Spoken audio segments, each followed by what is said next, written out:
আসসালামু আলাইকুম, সবাই কেমন আছেন? নতুন আর একটা ভিডিওতে সবাইকে স্বাগত জানাই।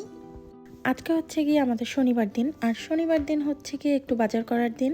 শনিবার অথবা রবিবার হচ্ছে একটু বাজার করতে যাই, কারণ সাপ্তাহিক কিছু বাজার লাগে। তো সকালে উঠে একটু তাড়াতাড়ি ওয়ালমার্টে চলে এসেছি, কারণ ওয়ালমার্টে প্রচুর ভিড় থাকে শনি আর রবিবার দিন। এই কারণে সকালে চলে এসেছি।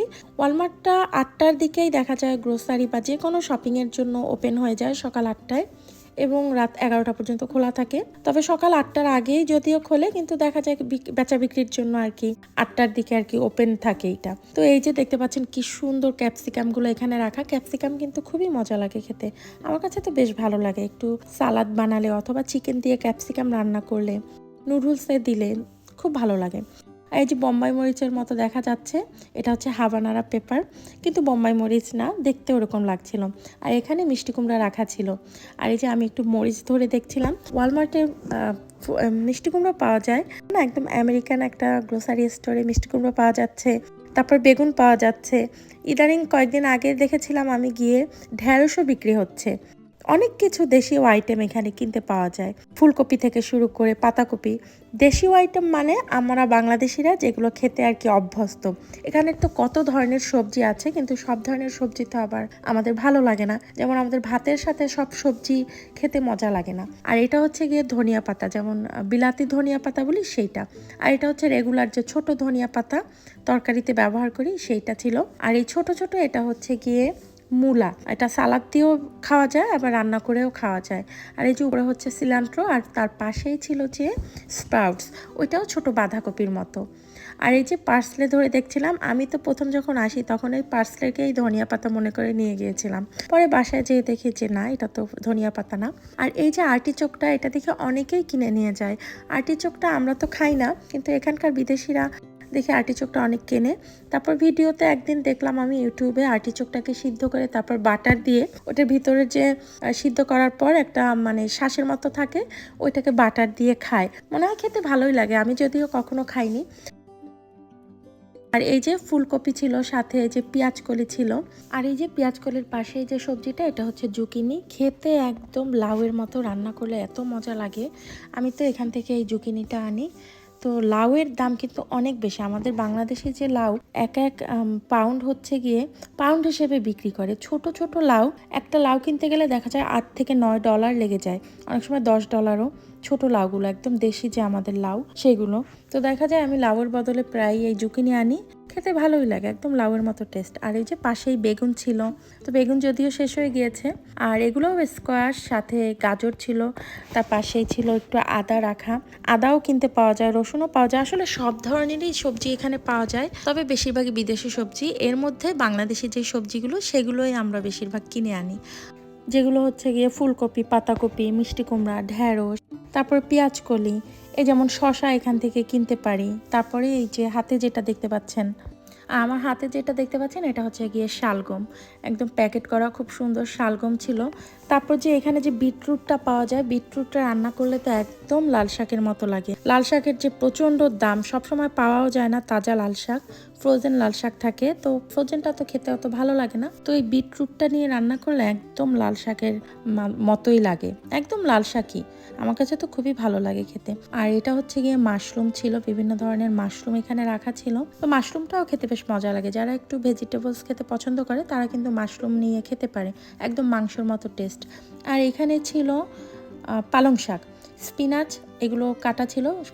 কিছু ছিল আর কি মিক্স স্পিনাচ, আর কিছু ছিল হচ্ছে গিয়ে শুধুই অর্গানিক যে স্পিনাচগুলো সেগুলো। আর এখানে ছিল কোলস্লো বানানোর জন্য বাঁধাকপি কাটা ছিল। কোলস্লো দিয়ে কিন্তু বাঁধাকপি দিয়ে বানানো হয়, তো এইটাও যদি নিয়ে বাসায় রান্না করা হয় দেখা যায় বাঁধাকপি ভাজির মতোই রান্না করা যায়। আর এটা হচ্ছে ব্রোকলির ফ্রিটার্স, ব্রোকলিও মজাই লাগে খেতে। তো একদম ফুলকপি, বাঁধাকপি, ব্রোকলি এরা হচ্ছে মনে হয় একই প্রজাতির। ফুলকপি আর ব্রোকলি তো আমার কাছে একই রকমই মনে হয়। আর এই যে কলা, আমি আবার এখানে একটু সবজি কলা খুঁজছিলাম, কিন্তু এই যে যেটা পেলাম সেটা একদম দাগ লেগে গিয়েছে। এই কলাগুলো আগে এখানে পাওয়া যেত না, কিন্তু ইদানিং এই কলাগুলো এখানে পাওয়া যায়, কিন্তু এই যে নষ্ট হয়ে যাচ্ছে, প্রায় একদম বেশি পেকে গিয়েছে। আর এখানকার যে কলাগুলো, এই কলাগুলো আমার কাছে তেমন একটা ভালো লাগে না, খেলে মনে হয় একটু গ্যাস হয়ে যায়।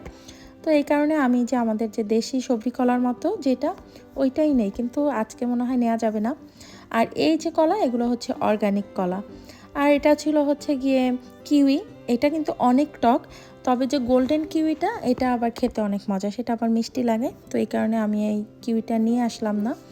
আর এগুলো হচ্ছে ভেজিটেবল ট্রে। যারা একটু বেশি ব্যস্ত, এখানকার মানুষ তো অনেক ব্যস্ত, তারা ঘড়ির টাইম ধরে চলাফেরা করে, তো তারা দেখা যায় যে ভেজিটেবলস বক্সগুলো নিয়ে যায়। এখানে আবার ডিপিং সস ছিল, মানে ভ্যানিলা ডিপ ছিল, ক্যারামেল ডিপ ছিল। অনেকেই আছে কাটাকাটি পছন্দ করে না, সবজি কাটতে চায় না, ফ্রুটস কাটতে চায় না, এই কারণে খাওয়াও হয় না, তো তারা এরকম ট্রে নিয়ে গেলে দেখা যায় সবজিও খাওয়া হবে, ফ্রুটসও খাওয়া হবে। এই যে এখানে সব ধরনের খাবার, মানে কয়েক ধরনের ফ্রুটস দিয়ে এক একটা ট্রের মতো এরকম সাজানো ছিল। আর এটা ছিল সবজি, ক্যারট ছিল, তারপর ব্রোকলি ছিল, এর সাথে আবার ওই যে ছোটো ছোটো চেরি টমেটোগুলোও ছিল। আর এই যে আমার হাতে যেটা দেখছেন, এটার মধ্যে বিভিন্ন ধরনের আপেল কাটা ছিল, আপেল, স্ট্রবেরি, অরেঞ্জ, এগুলো দিয়ে আর কি এই মানে ট্রেটা সাজানো ছিল।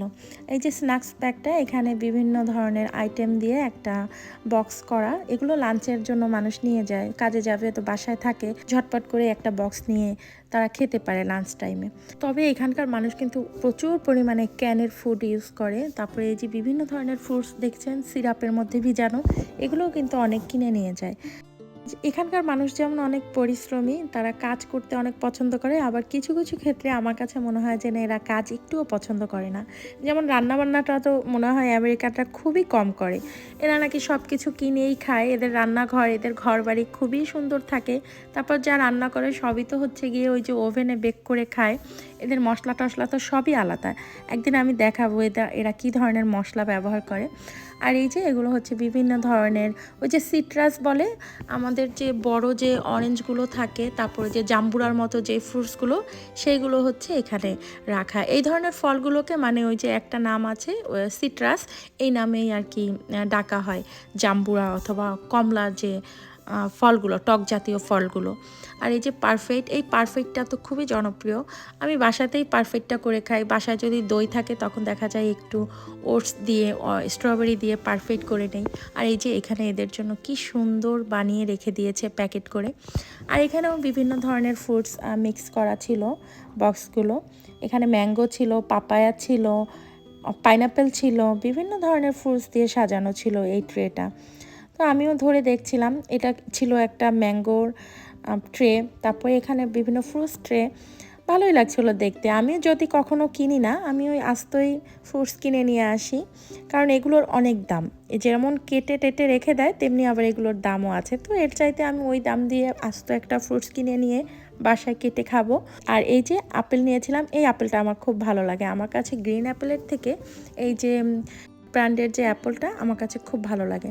আর এই যে শ্রিম্প নিয়ে নিলাম আমার বাচ্চাদের জন্য, এই শ্রিম্পটার দাম ছিল প্রায় $9, প্রায় 1100 টাকার মতো বাংলাদেশি টাকায়। অবশ্য আমি টাকায় তেমন একটা কনভার্ট করি না, কারণ আমেরিকাতে আমার কাছে মনে হয় তুলনামূলকভাবে খাবারের দাম অনেক কম, যদিও এখন একটু দাম বেড়েছে, কিন্তু তারপরেও আমার কাছে মনে হয় খাবারের দাম খুবই রিজনেবল প্রাইসের মধ্যে থাকে।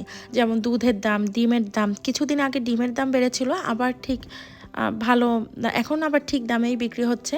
তবে দুই একটা আইটেম তো বেশি কম হয়, আসলে সব দেশেই দ্রব্যমূল্যের দাম একটু বাড়ে অথবা কমে, তবে সেই হিসেবে আমার কাছে মনে হয় আমেরিকাতে দ্রব্যমূল্যের দাম মোটামুটি হাতের নাগালের মধ্যেই আছে। আর বাংলাদেশি টাকায় কনভার্ট করলে দেখা যাবে কিছুই খাওয়া যাবে না, তো এইখানকার ডলার হিসাব করলে তাহলে ঠিকই আছে। প্রথম যখন আমেরিকা এসেছিলাম এরকম বাংলায় কনভার্ট করতাম, তখন মনে হতো আরে বাবা এত টাকা, কিন্তু এখন ওইটা আর অভ্যাস নেই, এখন ডলার হিসাব করলে মনে হয় যে না, ঠিক দামই আছে। আর এই তো বাসায় এসে আবার একটু কিছু রান্নাবান্না করলাম, ডাল রান্না করলাম, সাথে মিষ্টি কুমড়া এনেছিলাম, সেটা দিয়ে ইলিশ মাছের মাথা রান্না করলাম। আর এই যে সন্ধ্যার একটু আগে বাইরে বের হলাম, বাইরে প্রচুর বাতাস হচ্ছে, দেখতেই পাচ্ছেন গাছটা একদম বাতাসে ঝুলছে। একটু পরেই সন্ধ্যা হয়ে যাবে, যদিও বাইরে কোনো লোকজন নেই, তারপরও ওই যে আমার একটু বের হতে হবে, একটু ভালো লাগে বাইরে বের হলে। একটু বাসার সামনে দিয়ে একটু হাঁটাহাঁটি করে তারপরে একটু পরেই বাসার ভিতরে ঢুকে যাব। আর এখন তো সন্ধ্যাই হয়ে গিয়েছে, আর অল্প কিছু সময়ের মধ্যেই অন্ধকার হয়ে যাবে। তবে এই সময়ের ওয়েদারটা খুবই ভালো থাকে, একটুও গরম থাকে না, কিন্তু দুপুরবেলা যে কি প্রচণ্ড গরম থাকে, মনে হয় যেন একদম আগুনে সিদ্ধ হয়ে যেতে হয় এমন অবস্থা, প্রচুর গরম থাকে। এখন গরমের সময় তো এখন চলছে, তারপরে বৃষ্টি হয়, এই কারণে একটু ঠান্ডা হয় মাঝে মধ্যে প্রকৃতি। তবে এই সময়টা খুবই ভালো লাগে, পুরো একটা দিন শেষ হয়ে গেল, ব্যস্তময় একটা দিন শেষ করলাম। সবাই ভালো থাকবেন, নতুন আরেকটা ব্লগে আবার দেখা হবে। সবাই ভালো থাকবেন, সুস্থ থাকবেন, আল্লাহ হাফিজ।